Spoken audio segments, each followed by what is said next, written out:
esan nahi zuztu dela, nik uste dut hori guk hizkuntzarekin dugun harremanean daukagun sindrome bat dela, ezta? Batez ere eremu formaletan, ez?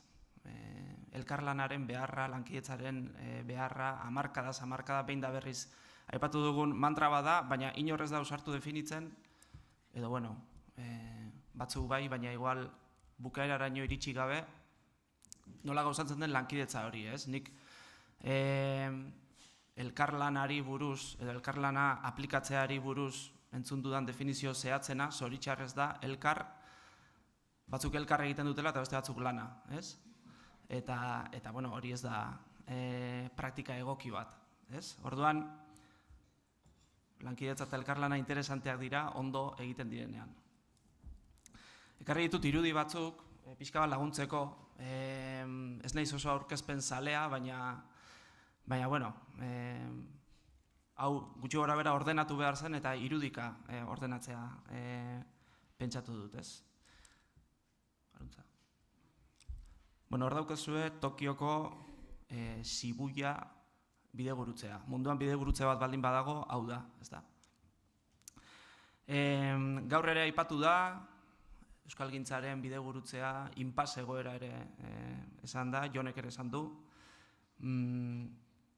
Euskaraldiaren bidegurutze horren bide bat ere aipatu da, askotan.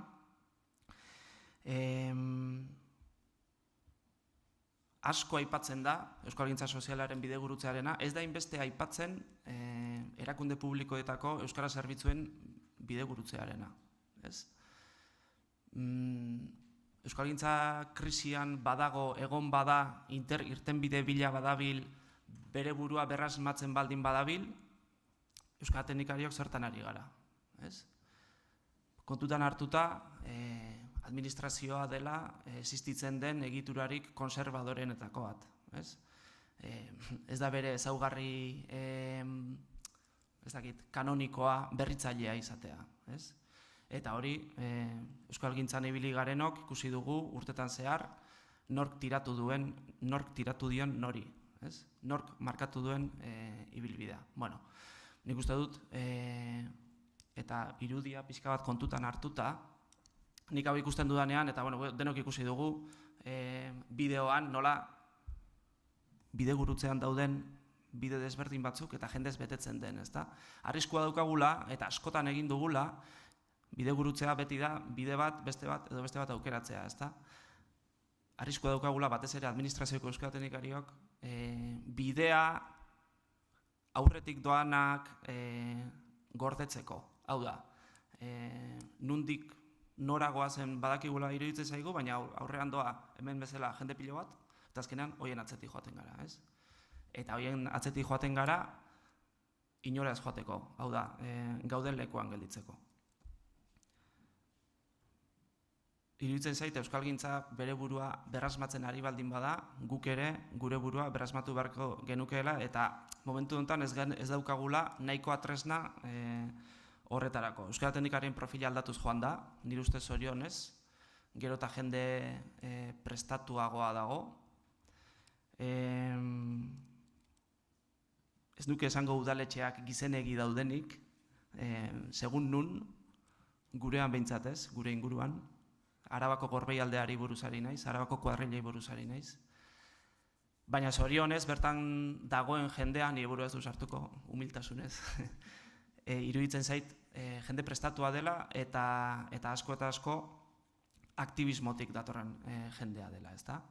Eta bueno, asko esatea igual da, euskara zerbitzuen belaunaldi aldaketa bat egon daitekeenik, hori ez da horrela, baina bueno, ikusten dira norabide batzuk.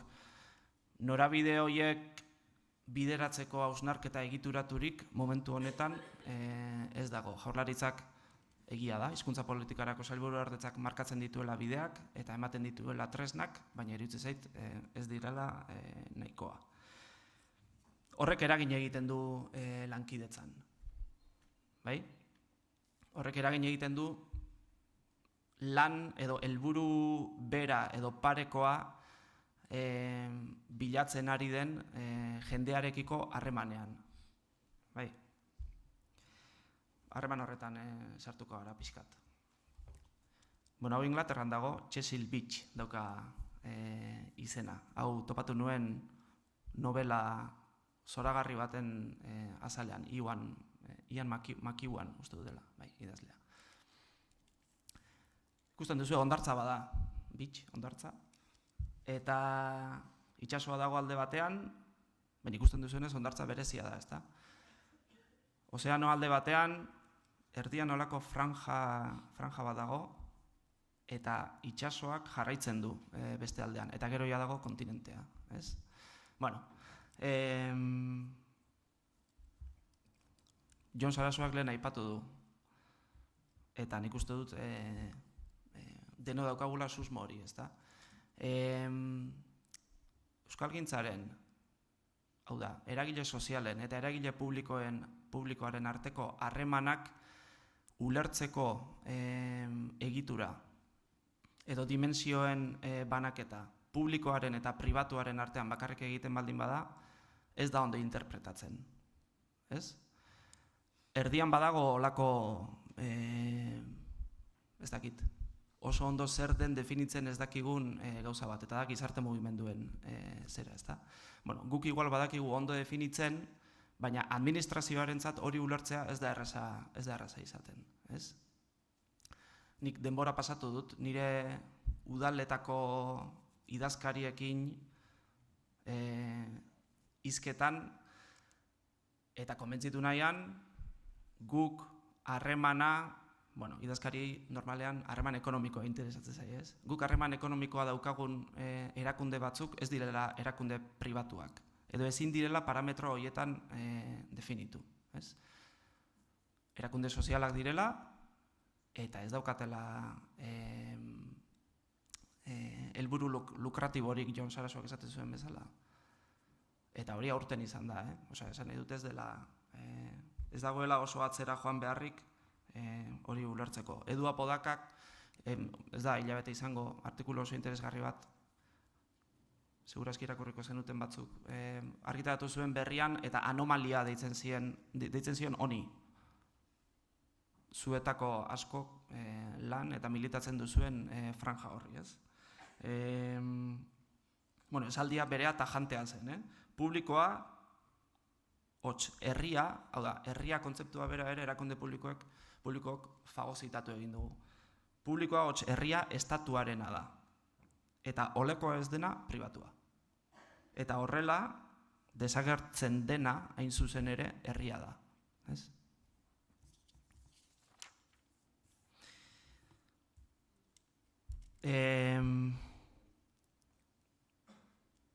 Bi dimensio hauek, eta orain ari naiz franja erdi, bueno, utzi irudia, bestela liatuko naiz. Gizarte mugimenduen euskalgintza sozialaren dimensioak eta erakunde publikoek izan duten harremana gatazkatsua izan da. Garai batean gizarte mugimenduak bakarrik arduratzen ziren hainbat gauzataz, aurreko hitzaldian hori ikusi dugu, gero instituzioak sartu ziren, eta orduan hasi zen, batzutan harreman onak, beste batzutan ezain onak, beste batzutan txarrak, eta beste batzutan dramatikoak ere bai, ez? Komponente politikoari begiratu diezaiokegu harreman horiek interpretatzerako orduan, baina esango nuke ez dela gako bakarra izan harreman horiek korapilatu dituena. Esango nuke gizarte antolamenduaren krisi batek ere eragin duela hor, ezta? Eta, lehen azaldu dudanagatik izan da.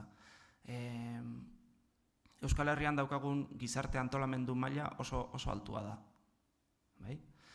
Ez bakarrik euskalgintzan, baita beste hainbat eremutan ere. Eta nire susmoa da, esango nuke, administrazioak ez duela hori ondo interpretatzen jakin. Eta gatazkak askotan hortik etorri direla. Bueno, aurrera. Hori Anboto da, Anboto mendia, baina, Anbotoren itzala da, bai? Ekaineko solstizioaren inguruan, arratsaldean, iruki ia perfektu bat egiten du Anbotok, Arrasate eta Aramaio aldera begira jartzen denean. Zer egiten dugu guk? Hau da, zein da gure egitekoa, ez? Izen bat jarriko diogu, teorikoa, baina horrela dena, ez? Politika publikoak egiten ditugu administrazioan. Administrazioak gizarteari begira dagoenean politika publikoak egiten ditu, ez? Hori da gure, ez dakit, egitekoaren definizio bat izan diteke, edo, nik niretzat hartzen dudana hori da. Eta politika publikoek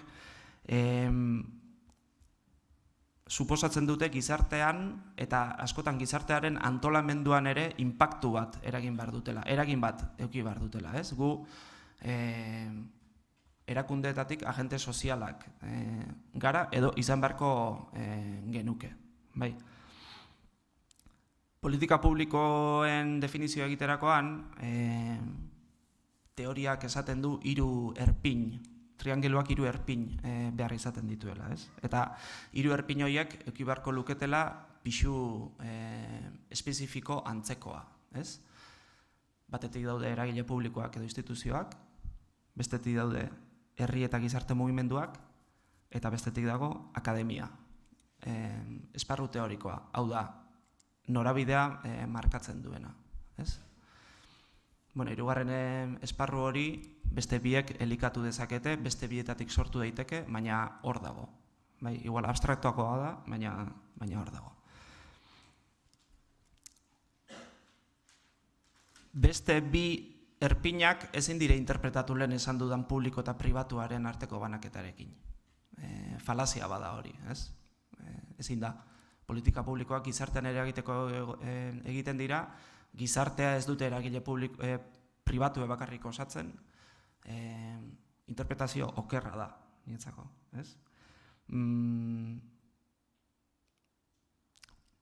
Udaletako hirigintza sailetan, adibidez, termino horietan funtzionatzen dute askotan, hau da, publikoen eta pribatuaren arteko harreman ekonomikoa da askotan hor ardatza, eta askotan horrek eragin txarra izaten du, ez? Erantzukizun sozial gutxiko proiektuak, eta ezagutzen dugu denok, zer gertatu izan den. Edu Apodaka aipatuta berriro, berak aipatzen du, politika publikoak martxan jartzeko modurik onena gobernantza komunitarioa dela. Gobernantza komunitarioa, ez dakit, nien naiz oso kontzeptu itxizalea, baina honi deitzeko modu egokia izan daiteke. Gobernantza komunitarioan zuk egiten duzuna martxan jartzen duzu modu partekatu batean eta lankidetza oinarri hartuta. Pixka bat jetxita, euskara zerbitzu batek ezin du bakarrik funtzionatu. Ez du bere lana ondo egingo, ez baldin badauka solaskide eta lankide bat bere eremutik kanporakoa. Eta bere eremutik kanporakoa izan diteke edo gizarte mugimendukoa edo pribatua, ez? Eta inpakto bat gizarte osoan egin nahi baldin badugu, interesgarriagoa da gizarte mugimendukoa izatea. Eta hau, Sarasoak kendu dit, lehen. Ez baldin badauka solaskiderik, bere lehentasuna izan behar du solaskide hori aktibatzea. Sortzea eta martxan jartzea. Bestela ezin du lanik egin. Ez? Autonomia osoa aitortuta, noski. Ze bestela udaletxeak izentzen jarraituko dugu. Ez?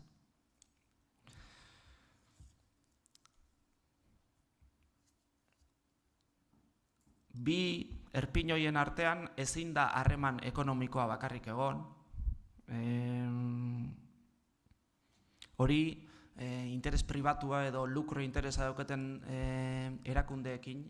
Eta ez nahi sartuko gaur egun enpresek daukaten erantzukizun sozialarekin, ze gaur gizarte mugimenduei buruz ari gara, ezta? Ezin da harreman ekonomiko bat bakarrik izan, eta ezin da harreman ekonomiko batekin soilik ulertu, naiz eta administrazioak hortik joan, ez da? Lehen Jasonek aipatu du, lehiakortasunaren legea.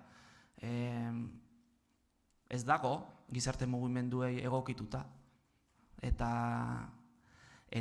egokitu beharko litzateke, ez? Batez ere politika sozialak egiten dituzten udal sailetan edo udal eremuetan, administrazioaren eremuetan. Ni beti udala aipatzen dut, ni terrenoa delako, baina bueno. Nola gauzatu liteke gobernantza komunitario hori, gobernantza komunitario aipatzen duenean, atzean beti lankidetza dago, ez? Nola gauzatzen da lankidetza? Bueno, nahi baduzue prozesu bat aipatu daiteke, elkarri dituen ezaugarriak aitortuta, hau da, euskara zerbitzu baten eta euskara elkarte baten harremanaren lehenengo pausoa izan behar da, zein ezaugarri dituen bakoitzak argi uztea. Noiz sortu zen euskara elkartea, nolako irizmena dauka, non eragin dezake, askotan, paperetan jasotzen dugu, harremana daukat, eta jazta. Ez, hori ondo definitu beharra dago. Zenbat langile ditu, langilerik badauka, zenbat jendek ematen dio bere borondatezko lana elkarte horri, norainoko gaitasuna dauka, gero horren arabera banatuko ditugu gure inpaktoa gauzatzeko funtzioak. Elkarri autonomia aitortuta, eta horrek esan nahi du, autonomia aitortzen diozunean, bestea markatzeko, markajea egiteko eskubidea daukazula, ebaluazioan, elkarrekiko markajea, bai? Eta hori eraikitzailea da. Elkarrekin erabakiak hartuta, euskararen plan estrategiko bat ezin da adar bietako falta bada egin. Eta, erabaki horien arabera ondoren funtzioak banatuta eta egitekoak banatuta eta ondo egituratuta egin barreko lana, ezta? Ja, laster bukatzen hasiko naiz. Pixkat hau prestatzen ari nintzela, oso azaletik, baina topo egin nuen Jaurlaritzaren, berrezaki buruz, enplegu eta gizarte politiketako saileko gizarte zerbitzuen zuzendaritzaren ekimen batekin. Berria daukezena, berria BHERRIA. Ez da egite ezagutzen duzuen, segurazki igual bat-ematen nik baino hobeto. Berria.eus, gomendio bada, Berria.eus, baina atxea tartean sartuta, beste ezagutzen duzu hobeto igual. Da alako proiektu bat, eta hainbat saio egin ditu orain arte, orain urtarrilean izan da azkenekoa, izan dira Bilbon, Gasteizen eta hainbat lekutan, eta berrikuntza sozialerako ekimen bat. Eta asko landu dute herritarren partaidetza eta herritar antolatuen partaidetza erakunde publikoen politika publikoetan. Hor uzten dut. Nik ere etxeko lana ditut, hor pixka gehiago begiratzeko ez du denborarik izan. Bukatzen. Angela Davis dago hor, eta pixkat lotxa ere ematen dit aipatzea, ez dut asko ezagutzen, baina bai ezagutzen dut intersekzionalidadea aipatzen duelako beste askoren artean, eta berari entzun diot zuzenean hori aipatzen, ez da? Hau da, aspiratze prozesuek bat egiten dutela askotan, ezta? Eta menpeko izan gaitezkeela hainbat ezaugarri komunean ditugunok, ezta? Euskaldunak, emakumeak, bai? Adibide bat da, baina iruditzen zait, inpaktoa egin nahi baldin badugu gizartean, inpakto hori ere aspiratzen gurutzak eta hoien parean, inpakto hori ere leku askotatik egin behar dugula.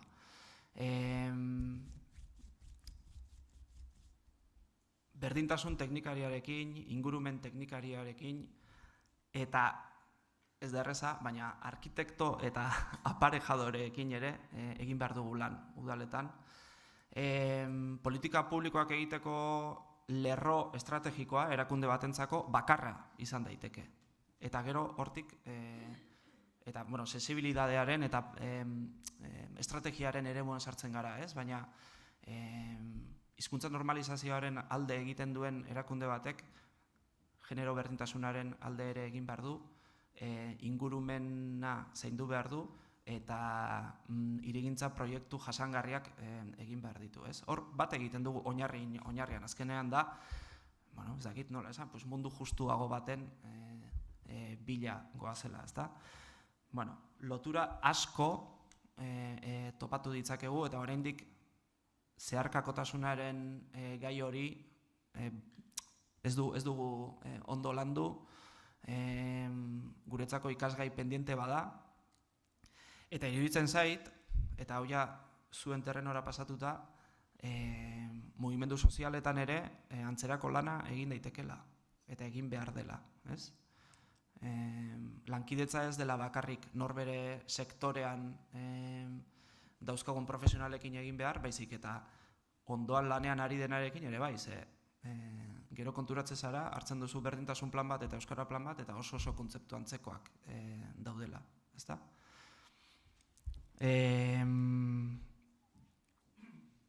Kiker lehen aipatu duzu, asko gustatu zait, ematen du euskararen superheroi bat, horrelako zer, ez? Bide batezko eta berariazko euskalgintzaren salbideren bidetik, ez? Zeharkakotasunan hori argi ikusten da. Berariazkoak gu gara, besteak bide batezkoak dira, eta gu ere bide batezkoak gara beste politika batzuetarako. Ez? Orduan, loturak hor esplizitatu egin behar dira, eta modu egituratu baten martxa jartzen baldin badira, denok irabazten dugu. Denok irabazten dugu, hala. Nik uste nahikoa dela, bai. Bai, hori da, esateko neuken.